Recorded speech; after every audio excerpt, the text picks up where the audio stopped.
Bring in now the former Secretary of State, Madeleine Albright. She's the author of the new book, Fascism, A Warning. Madam Secretary, great to have you with us always, and especially this morning. As someone who's been on stages like that yesterday, as someone who's sat in rooms with the Russian president, as someone who's sat across from adversaries, what were your impressions as you watched that news conference yesterday?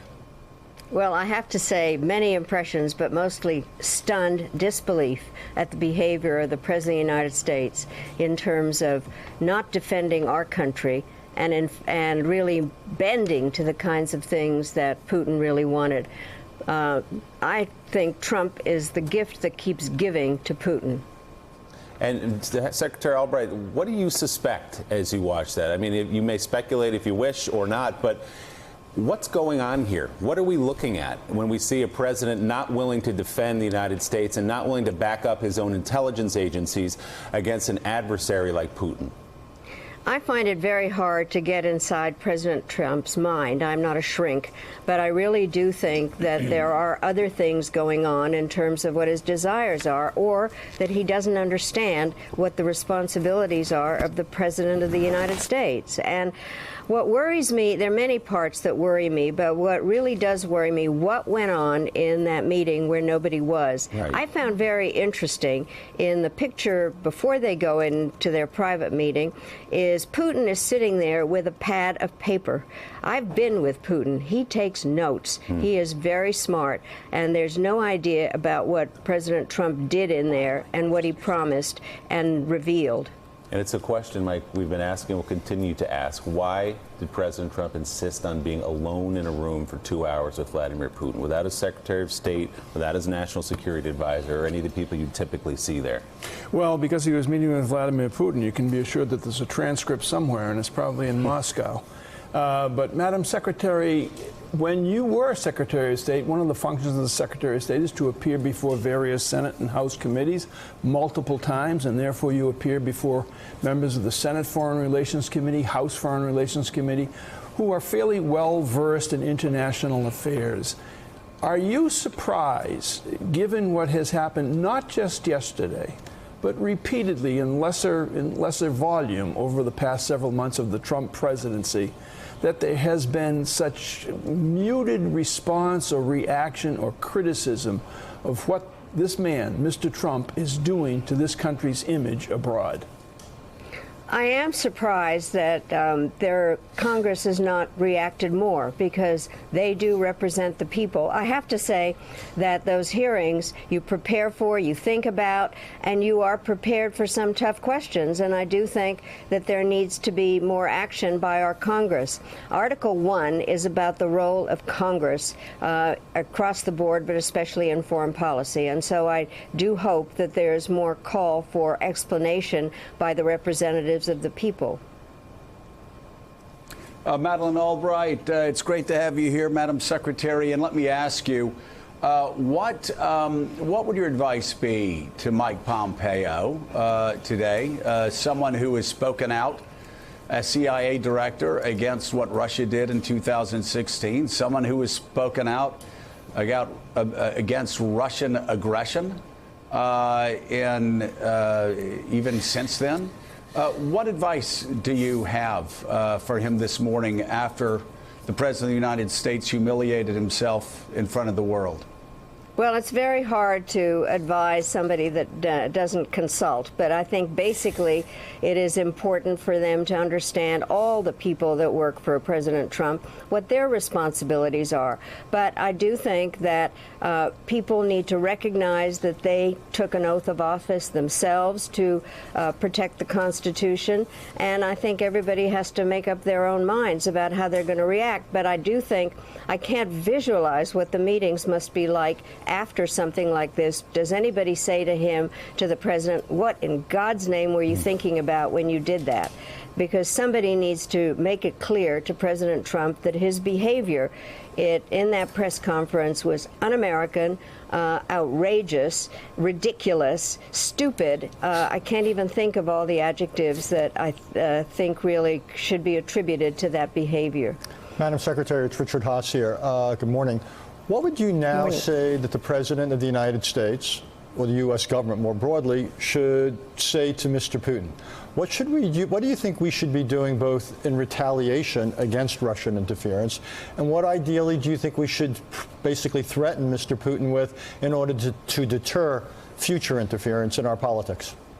Well, I do think, first of all, I do think that there should be conversations with the Russians. I think even in the worst circumstances, diplomacy is important, and to have those conversations at a variety of different levels. I think that our best tool at the moment continue to be sanctions, and I think that we need to make clear that not only are the ones that are on will stay on, but there might be some tougher ones given some of the things that Mr. Mueller came up with, and to keep the pressure on. And I think that we do need to have more outpouring of outrage by members of Congress on this, and just generally talking about the fact that we need to keep the pressure on the Russians, but not to say that we'll never talk to them. That's ridiculous. I have been in many tough meetings, and I was with Putin, and I think one has to push back, not just agree, oh, you're so smart, and thank you so much for helping, and a variety of things that are unacceptable for an American president to say ever, especially on foreign soil, standing next to the man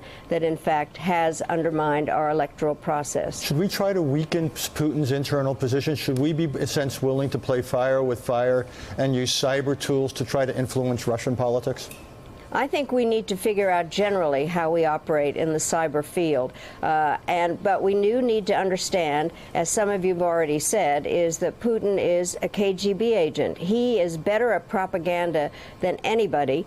And also at lying. And I think that the important part is for us to look at what tools we have and try to figure out how to explain why democracy works and why you don't congratulate somebody that has won an election without an opponent that can have any voice to speak. And I think we need to talk about the importance of the press and not agree that the press is the enemy of the people.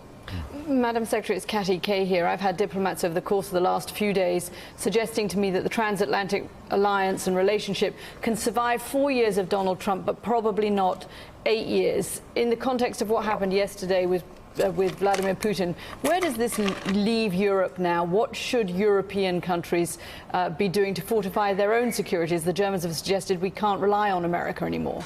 Well, I think it's a tragedy when our allies say they can't rely on us.